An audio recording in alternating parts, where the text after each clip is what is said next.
अस्सलाम वालेकुम दोस्तों, आज तुहाडे वास्ते माशाल्लाह 4 ब्लैक बीतल पट्ठा लिए ने। बड़ी क्वालिटी वाली माशाल्लाह पट्ठा ने। तो वीडियो नूं जरा एंड तक वेखना कि तुहानूं अच्छी तरह मालूमात होवे। तो माशाल्लाह चेक कर सकते हैं ब्लैक बीतल माशाल्लाह पट्ठा ने पियां सेहतमंद और माशाल्लाह चेक कर रहे हैं। माशाल्लाह तुहानूं दौड़ा के चेक करवा रहे हैं कि माशाल्लाह सेहतमंद और एक्टिव माशाल्लाह पट्ठा ने पियां। ते वेल ही वेख रहे चंगी लंबी वेल चन दुम वेखो बिल्कुल सीधी। तो माशाल्लाह शौक पूरा करने वाली चीज़ ए होंदी ब्लैक बीतल प्योर वाली माशाल्लाह तुहानूं दौड़ा के चेक करवा रहे हैं कि कोई लंगड़ी लुली ना सी। तो लो जनाब हुण तुहानूं चेक करवा रहे हैं अलग अलग जोड़ा तुहानूं विखा रहे हैं। उम्र इन्हां दी 7 महीने कन्फर्म 7 महीने, कोई 10-12 महीने नहीं आखनी।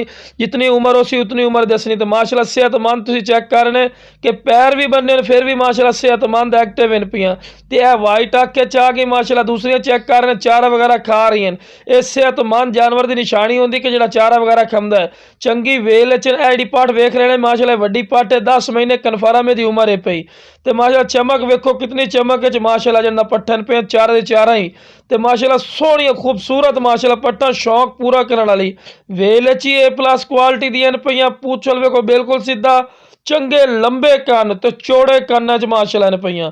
तो खूबसूरत माशाल्लाह पट्ठन पे प्योर माशाल्लाह बीतल ए प्योर बीतल माशाल्लाह पट्ठा होंदे। अक्सर लोग तो आंदे जी बीतल पट्ठा जिन्ना सानू दो, लेकिन तुहानूं अज तुहानूं दस रहे कि ब्लैक बीतल वाली पट्ठा प्योर वाली है होंदी। जितनी तुहानूं नजर आ रही है पैर बने फिर भी माशाल्लाह सेहतमंद ते एक्टिव इन चारा वगैरह खा रही हैं।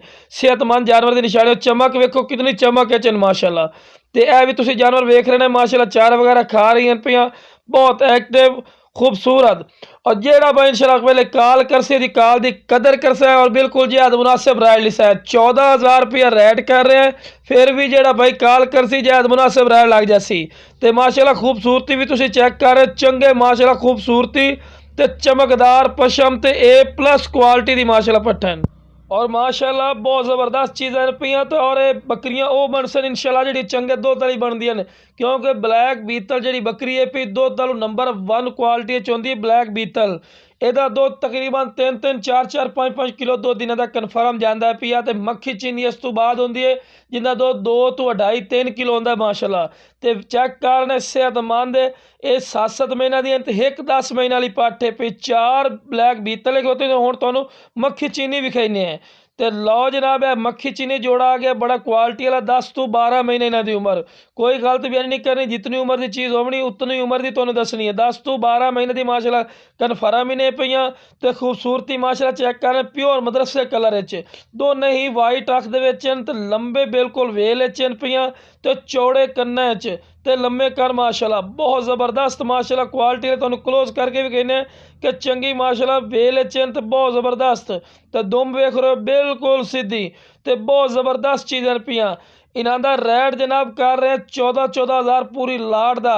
अगर कोई अलग अलग सी तो रेट अलग होना पिया वाजे गल कर दे भी है।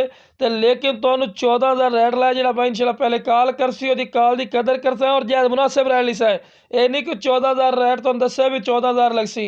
इंशाल्लाह तो भाई कॉल कर सी ओदी कॉल की कदर करसा और बिल्कुल जायद मुनासिब रेट दिसा है।